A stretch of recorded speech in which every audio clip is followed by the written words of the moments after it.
Hello everyone.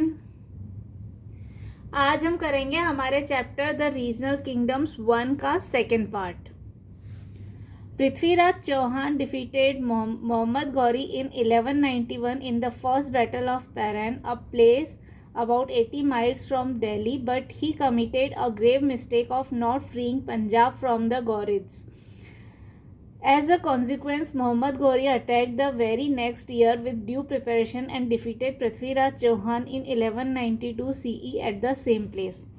तो पृथ्वीराज चौहान की गौरी के साथ फाइट हुई थी 1191 में, मोहम्मद गौरी के साथ फाइट हुई थी 1191 में, और वो फाइट जो थी उसको बोला जाता है फर्स्ट बैटल ऑफ तराइन। ये तराइन में हुई थी और ये तराइन जो है वो दिल्ली से 80 माइल्स दूर है। तो इस फाइट में पृथ्वीराज चौहान ने मोहम्मद गौरी को हरा तो दिया, लेकिन उनसे एक गलती हुई कि उन्होंने पंजाब से गौरीज को बाहर नहीं किया। तो उससे ये हुआ कि अब पंजाब में उनका प्रेजेंस ऑलरेडी है और दिल्ली जो है वहाँ से पास ही था उनके। तो नेक्स्ट ईयर उन्होंने अच्छे से प्रिपेयर किया वॉर के लिए, और पूरी जब उनकी प्रिपरेशन अच्छी कंप्लीट हो गई तो उसके बाद उन्होंने फिर अटैक किया और 1192 में उन्होंने पृथ्वीराज चौहान को हरा दिया। Unfortunately, other Indian kings did not help Prithviraj Chauhan this time. 2 years later, in 1194, Muhammad Ghori defeated Jayachandra, the ruler of Kannauj, in the Battle of Chandwar. Later, he overran the entire Ganga-Jamna Doab region, left his trusted generals to administer the conquered land, and returned home to Ghor. These two battles laid the foundation of the Muslim rule in India and increased invasions from the northwestern frontiers. Muhammad Ghori was assassinated in 1206 CE. तो जो दूसरे Kings थे आसपास के, उन्होंने पृथ्वीराज को help नहीं किया था, और फिर 2 साल के बाद 1192 में गौरी ने पृथ्वीराज चौहान को हराया। फिर 2 साल बाद 1194 में मोहम्मद गौरी ने जयचंद्र को हराया, जो कि कन्नौज के राजा थे, और उन्होंने कन्नौज के राजा को हराया था बैटल ऑफ चांदवार में। 1194 में बैटल ऑफ चांदवार हुआ था मोहम्मद गौरी और महाराज जयचंद के बीच में, और महाराज जयचंद जो थे वो कन्नौज के राजा थे, और इस लड़ाई में महाराज जयचंद जो है वो हार गए थे। तो इस तरह से मोहम्मद गौरी ने वहाँ पर पैर फैलाना स्टार्ट किया मीन्स अपने एम्पायर को एक्सपांड करना स्टार्ट किया। पहले उन्होंने पंजाब को अपने कब्जे में लिया, फिर उसके बाद दिल्ली को और अजमेर को, और फिर उसके बाद कन्नौज को, और फिर उसके बाद धीरे धीरे गंगा जमुना के आसपास का जो रीजन था वो पूरा उन्होंने अपने कब्जे में ले लिया, और वहाँ पर उन्होंने अपने मिनिस्टर्स को रूल करने दिया। दैट इज़ मिनिस्टर्स को अपॉइंट किया कि वो मोहम्मद गौरी के बिहाफ पे वहाँ पर रूल करे, और मोहम्मद गौरी जो है वो वापस चला गया घोर में। तो ये जो 2 लड़ाइयाँ थी 1192 में पृथ्वीराज चौहान के साथ और 1194 में महाराज जयचंद के साथ मोहम्मद गौरी की, ये जो 2 लड़ाइयाँ थी ये एक इम्पॉर्टेंट लड़ाइयाँ मानी जाती हैं। इसमें जो मोहम्मद गौरी की जीत हुई उससे कहीं ना कहीं जो मुस्लिम रूल है इंडिया में वो स्टार्ट हुआ, और जब गौरी का रूल स्टार्ट हुआ तो उससे इन्वेजन जो है वो भी बढ़ा। दैट इज़ मुस्लिम्स ने जो नॉर्थ वेस्टर्न से जो लोग अटैक कर रहे थे मुस्लिम कंट्री से, अफ़गानिस्तान से, उनका इन्वेजन जो है वो इंडिया में ज़्यादा बढ़ा।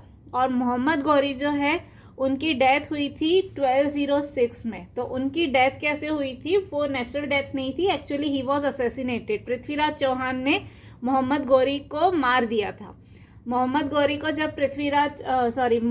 ने जब पृथ्वीराज चौहान को कैप्चर कर लिया था, दैट इज़ बंदी बना लिया था, तो उनके जो फ्रेंड थे चंद्रबरदाई, जो कि एक पोएट भी हैं, वो पृथ्वीराज के साथ थे उस टाइम पर।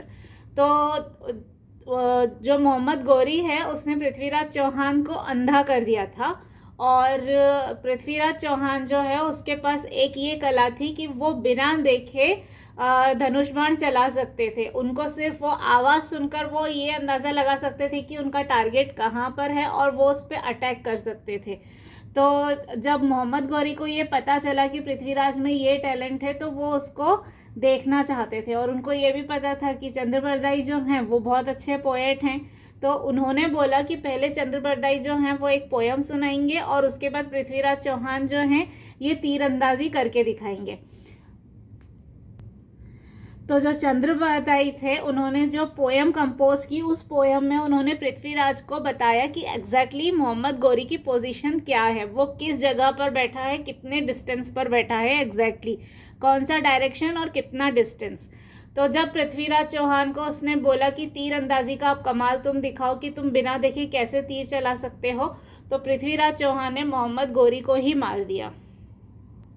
तो इस तरह से मोहम्मद गौरी जो है ही was assassinated. Struggle for Kannauj. Kannauj was a strategically important city in North India. Its location gave whoever held Kannauj leverage to control the resources, minerals, agriculture, trade of the entire Ganga Valley. Since the 8th century, the Palas, Gurjara, Pratiharas and the Rashtrakutas from Deccan were engaged in a tripartite struggle to control Kannauj. This struggle lasted for over 2 centuries and weakened all the 3 dynasties.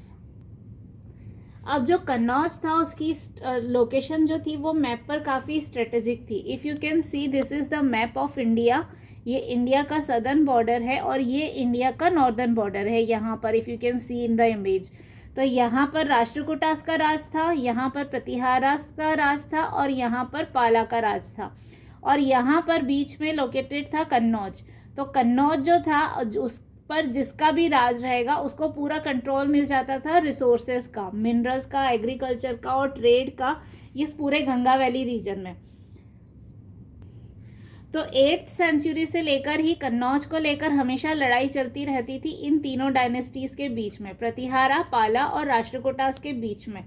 तो ये तीनों जो हैं इस कन्नौज को control करने के लिए हमेशा लड़ते रहे और इसकी वजह से ये सब सारी डायनेस्टीज़ जो हैं वो वीक भी होती रही। बहुत सारे वॉर हुए, तो जब भी वॉर होता है तो उस टाइम पर बहुत सारा नुकसान होता है, बहुत सारा पैसा खर्च होता है, इकोनॉमी जो है वो डिस्टर्ब होती है। तो उसकी वजह से ये तीनों डायनेस्टीज़ जो हैं वो वीक होती गई, इनके जो किंगडम्स हैं वो वीक होते गए। The Palas ruled in the region forming the territories of present-day Bihar, Jharkhand and West Bengal. This dynasty was founded by Gopala in 750 CE. Gopala and his successor and son Dharmapala were able kings and founded a powerful kingdom. Devpala was another powerful king of the dynasty. At the height of 9th century, the Pala Empire was the dominant power in North India, with its territory stretching across Bangladesh, East and North India, Nepal and parts of modern day Pakistan and Afghanistan. तो अब अगर हम बात करें पालास के बारे में, तो पालास ने जो रूल किया था उसको अगर हम प्रेजेंट डे के हिसाब से देखें तो आज प्रेजेंट डे जो बिहार, झारखंड और वेस्ट बंगाल वाला रीजन है वहाँ पर पाला किंग्स ने राज किया था। और ये डायनेस्टी जो है ये स्टार्ट हुई थी गोपाला से। गोपाला जो था he was the first ruler जिसने इसको फाउंड किया था 750 CE में। गोपाला और उनका बेटा धर्मपाला, ये दोनों ही किंग्स जो थे वो बहुत पावरफुल थे। और इस डायनेस्टी के एक और किंग्स जो थे वो काफ़ी पावरफुल थे, उनका नाम था देवपाला। 9th सेंचुरी में जो पाला एम्पायर था वो बहुत ही डोमिनेंट पावर था नॉर्थ इंडिया का, और इसकी टेरिटरीज जो थी वो नॉर्थ इंडिया में, बांग्लादेश में, ईस्ट और नॉर्थ इंडिया में, नेपाल में, और आज जिसको हम पाकिस्तान और अफगानिस्तान बोलते हैं वहाँ तक इसकी टेरिटरीज फैली हुई थी। The Palas expanded and strengthened the army and made their subjects prosperous. They encouraged trade with Southeastern Asian countries and maintained friendly relations with other countries including Tibet. They were Buddhist and encouraged Buddhism. They built viharas and revived the Nalanda University. Later in the 12th century, the Palas were overpowered by the Sena dynasty, which in turn was defeated by the Muslim invaders after a brief rule. तो पालास जो थे उन्होंने काफ़ी expand किया था, अपनी army को बहुत स्ट्रेंथन किया था, और जो उनके किंगडम में रहने वाले जो लोग थे वो बहुत प्रॉस्परस थे, बहुत रिच थे। उन्होंने इनकरेज किया था ट्रेड को भी साउथ ईस्टर्न एशियन कंट्रीज़ के साथ में, और उनके साथ फ्रेंडली रिलेशंस बनाए थे। पालास जो थे वो बुद्धिस्ट थे और उन्होंने बुद्धिज़्म को बहुत इनकरेज किया था, और उन्होंने बहुत सारे विहारास बनवाए थे और नालंदा यूनिवर्सिटी को भी रिवाइव किया था, रेनोवेट किया था। और फिर उसके बाद 12th सेंचुरीज़ में पालास को हराया था सेना डायनेस्टी ने, और फिर उस सेना डायनेस्टी को हराया था मुस्लिम इन्वेडर्स ने। तो सेना डायनेस्टी के बारे में हम हिस्ट्री में बहुत कम पढ़ते हैं क्योंकि उन्होंने बहुत ही शॉर्ट टाइम के लिए वहाँ पर रूल किया था। पालास के बाद केवल कुछ टाइम के लिए सेना डायनेस्टी थी और उसके बाद फिर मुस्लिम इन्वेडर्स आ गए थे, तो फिर मुस्लिम्स ने रूल किया था। The Gurjar Pratiharas. The Gurjar Pratiharas ruled over part of Rajasthan and Gujarat. They rose to power in about 725 CE. Their most powerful king was Bhoj, 836 to 882 CE. He conquered Kannauj and made it its capital. The son of Bhoj, Mahendrapal, further expanded his empire. The Pratihara kings built magnificent temples and buildings in Kannauj. Mahendrapala's successor, however, proved to be weak rulers and could not withstand repeated invasions. Mahmud of Ghazni defeated the Pratihara ruler in 1018. Soon the dynasty came to an end. जो गुर्जर प्रतिहारास थे उन्होंने जिस area पर rule किया था उसको हम present day में राजस्थान और गुजरात के नाम से जानते हैं, और उनका पावर जो है वो पावर में आए थे 725 CE में। जो उनका मोस्ट पावरफुल किंग था वो था किंग भोज, जिसको हम राजा भोज बोलते हैं। वो 836 से 882 तक उन्होंने राज किया था। सबसे पहले तो उन्होंने कन्नौज को जीता और कन्नौज को अपनी कैपिटल बनाया। फिर जो किंग भोज का बेटा था महेंद्रपाल, उसने भी किंगडम को और एक्सपांड किया। जो प्रतिहारा किंग्स थे उन्होंने कन्नौज में बहुत सारे टेम्पल्स और बहुत बड़ी बड़ी बिल्डिंग्स बनवाई थी, मैग्निफिशेंट बिल्डिंग्स बनवाई थी। जो महेंद्रपाल का सक्सेसर था, मतलब राजा भोज के बाद महेंद्रपाल आए, राजा महेंद्रपाल के बाद जो नेक्स्ट राजा आए वो बहुत वीक रूलर थे, और वो जो है वो जब उनके ऊपर बार बार अटैक होता रहा तो वो उसको झेल नहीं पाए। तो 1018 में प्रतिहारा रूलर्स को महमूद गजनी ने हरा दिया था, और इस तरह से प्रतिहारा डायनेस्टी जो है उसका एंड हो गया। The Deccan. The area between the Narmada and the Krishna rivers, comprising present-day Maharashtra and parts of Madhya Pradesh, Andhra Pradesh, Karnataka and Odisha, is known as the Deccan. The Deccan saw the rise and fall of a number of dynasties and empires, but Rashtrakutas were powerful rulers of the Deccan at the time.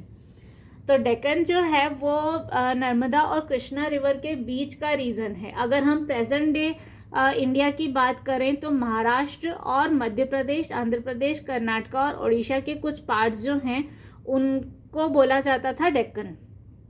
और डेक्कन जो है वहाँ पर बहुत सारी dynasty ने rule किया, तो इसलिए बोला जाता है कि डेक्कन ने बहुत सारी डायनेस्टीज़ का राइज और फॉल दोनों देखे। बहुत सारी डायनेस्टीज़ वहाँ पर आई और चली गई, लेकिन जो सबसे पावरफुल रूलर्स थे वो थे राष्ट्रकूटास। उन्होंने सबसे ज़्यादा टाइम तक डेक्कन पर राज किया। Rashtrakutas. The Rashtrakutas rose to power in the 8th century under Danti Durga. His successor Krishna I was also a great conqueror. He ruled in the northwestern Deccan around modern Maharashtra and made Malkhed near modern Sholapur his capital. This dynasty had many ambitious rulers who fought in the north as well as in the south.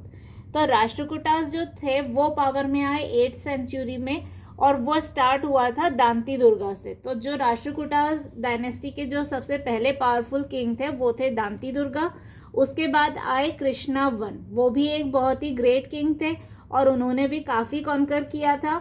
उन्होंने rule किया था north western Deccan में, मतलब present day Maharashtra में, और उनकी capital जो थी वो प्रेजेंट डे शोलापुर के पास थी। उस जगह का नाम था मालखेड़, उसको उन्होंने बनाया था अपनी कैपिटल। तो इस डायनेस्टी में बहुत सारे पावरफुल रूलर्स थे जिन्होंने डेक्कन पे तो रूल किया ही किया, उसके अलावा नॉर्थ और साउथ में भी बहुत सारी लड़ाइयाँ लड़ी और उसको भी कैप्चर करने की हमेशा वो कोशिश करते रहे थे. In the north, the Rashtrakutas fought several times with the Palas and the Pratiharas in a bid to have control over Kannauj. In the south, they clashed with Pallavas, the Pandyas and the Cholas. तो अगर हम north की बात करें तो राष्ट्रकूटास जो हैं उन्होंने बहुत सारी लड़ाइयाँ लड़ी पालास और प्रतिहारास से, और उनका पर्पस जो था उन लड़ाइयों का वो यही था कि उनको कन्नौज के ऊपर कंट्रोल मिल जाए, क्योंकि अगर उनको कन्नौज के ऊपर कंट्रोल मिल जाएगा तो उनको बहुत सारे जो गंगा वैली के जो बहुत सारे रिसोर्सेस हैं उन पे कंट्रोल मिल जाएगा, तो उनका किंगडम जो है वो और पावरफुल हो जाएगा. और अगर हम साउथ की बात करें तो साउथ में उन्होंने लड़ाइयाँ लड़ी पल्लवास, पांड्यास और चोलास के साथ. These continuous battles did them no good as they became very weak and finally their rule came to an end in the 10th century. अब उन्होंने लड़ाइयाँ तो बहुत सारी लड़ी, उन्होंने एक्सपांड करने की भी बहुत कोशिश की और उन्होंने पावरफुली रूल करने की भी काफ़ी कोशिश की, लेकिन इतनी सारी लड़ाइयाँ लड़ने से उनका किंगडम जो है वो वीक होता गया और फाइनली उनका जो रूल है वो ख़त्म हुआ 10th सेंचुरी में. The Rashtrakutas were great patrons of art, architecture and literature. The famous Kailash temple at Ellora and the rock-cut caves of Elephanta were carved during the reign of the Rashtrakutas. The Rashtrakuta rulers also encouraged the growth of regional languages, especially Kannada. तो जो राष्ट्रकूटास थे वो architecture और literature को बहुत importance देते थे. जो एलोरा का कैलाश टेम्पल है और जो एलिफेंटा की रॉक कट केव्स हैं, दैट इज सिंगल रॉक्स को कट करके कार्व करके बहुत सारी केव्स बनाई गई हैं और उसमें कार्व करके अंदर बहुत ब्यूटीफुल पेंटिंग्स बनाई गई हैं. ये सब बनाया गया था जब उस टाइम पर राष्ट्रकूटास का शासन था वहाँ पर. और जो राष्ट्रकूटास थे वो रीजनल लैंग्वेजेस को भी बहुत एनकरेज करते थे. रीजनल लैंग्वेजेस मतलब उस पर्टिकुलर रीजन की लैंग्वेज, जैसे गुजरात की रीजनल लैंग्वेज हो गई गुजराती, महाराष्ट्र की रीजनल लैंग्वेज हो गई मराठी. तो इस तरह से जो वो रीजनल लैंग्वेजेस थी वहाँ की उनको भी उन्होंने बहुत एनकरेज किया था और सबसे ज़्यादा एनकरेज उन्होंने किया था कन्नड़ लैंग्वेज को. This was part 2 of our chapter regional kingdoms 1. If you have any doubt or query, you can ask me in the comment box below. And if you want the links to other parts and other chapters and other subjects, you can check the description box below. Thank you everyone.